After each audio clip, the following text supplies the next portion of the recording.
Hello, it's Sandy Kettle here from Servo Components Systems in the UK. Just taking you through a simple procedure for getting a Copley amplifier running with a selected motor basically out of the box. So here we've got a BE2 amplifier, sorry, BEL amplifier connected to an ElectroCraft motor here, the one on the right. I'm connected using CME2 via RS232, so let's start. So the first thing that's worth doing is just going into setup and checking that we've got the right settings. Here we can change them if we wish. So we've got a brushless motor, it's a rotary motor. We haven't got any halls on this motor, so we've got none there. We've got an incremental encoder as the primary encoder. We haven't got a load encoder, that could be separate if we needed it to be. And we're also retransmitting the encoder out via a buffered output interface to go onto another system or PLC or positioning system or whatever. And we're in a position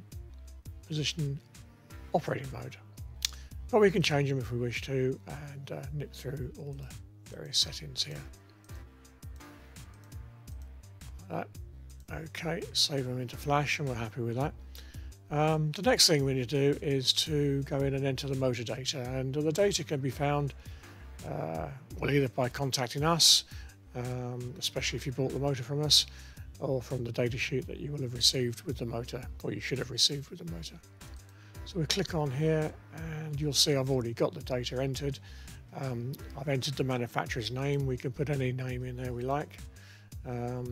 These are free fields to put what you like in, together with the model number and the various characteristics of the motor. So the inertia, the peak torque, continuous torque, torque constant, back EMF, the resistance, and the inductance. Some of these you can measure with a meter.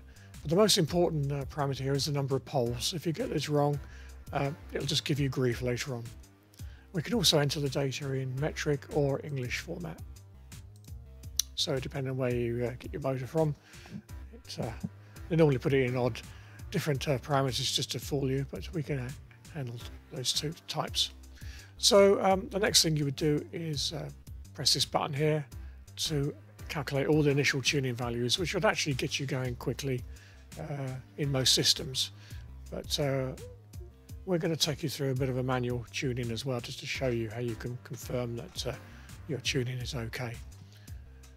Feedback, here we can enter the number of lines on the encoder, and this is an incremental encoder, 2048, and when we multiply that by 4, because it's a quadrature encoder, A and B channels, we get 8192 counts per rev of the motor.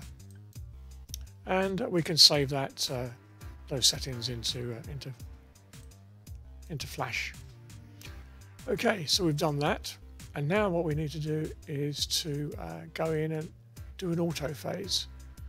This does a bit of a checkup of the wiring as well, and it also ensures that you've got the right number of poles and encoder count. So the first thing it's going to ask you to do is to decide what direction positive is in. So I'm going to turn it clockwise, because looking at the motor shaft, that's the normal direction of clockwise. But it could be the other way around, and especially if you've got a gearbox or some other gear chain, you might want to reverse that. So we've turned it clockwise, and it knows which direction is positive. And now we're going to just check the motor wiring. So I'm going to change the current in here, but it'll depend on what your motor parameters allow you to put in there, but that seems pretty good to me. Now I'm going to hit the start button, and it will start moving the motor, jogging it around and just checking that it's actually got some control over it and that the wiring is correct. And if we'd had halls connected at the same time, it would have checked that as well and reconfigured it to match so that it's so that you can rotate it okay. So now we've gone to the next phase, and this is where it actually checks the number of counts, and phase is the motor poles with the encoder positioning. So I'm going to hit start again now, and what it will do is ask me to check that it's actually performed 1 rev of the motor. So we'll check that, and I'm going to keep an eye on the motor down here, and it'll do 1 rev, and hopefully it will come back and say, yep, we've got 8192 pulses per rev of the motor, and it'll confirm that it's 4 pulse, which it is, so that's great. And because we've got no halls, the next thing it will do is ask us to initialize the phase. Now this will also get done every time we enable the drive. So that's all good.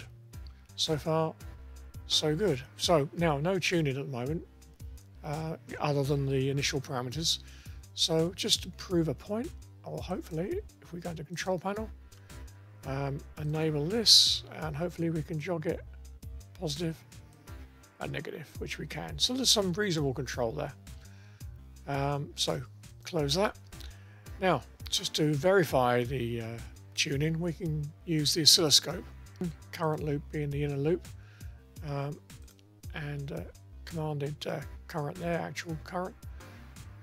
I'm going to put in 0.5 amp again and hit the run button. Hopefully we'll get a nice square wave. So the pink trace is the commanded current, and the blue trace is the actual current.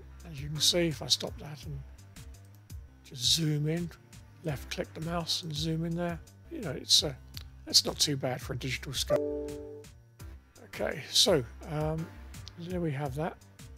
Now I'm going to stop it. The next stage would be to click auto setup. Saves typing all these in every time. Go to velocity loop. I always try to run it close to what I need in my application. So I'll just change it to show that you can change it here, and hit run again. Hit start, and you'll see the actual motor now moving up to 1000 RPM at 3 Hertz. And again, you'll see we've got the tuning pretty spot on there. So I'm going to stop the trace there and just zoom in there. You can see it's, you know, it's within 10 RPM in 1000. We have the machine in the drive currently in position mode. So I'm going to stop that now and then change it to position mode. And maybe we'll just add in here, looking at the following error. So I'm going to do here. So we're now going to get 3 traces. I'm going to run it again. This time you'll see it's a little bit more in control because we're actually running a control position loop. So again, you can see here, actually, if I stop the trace and just zoom in here, the following error is pretty much on 0. You know, one or two counts.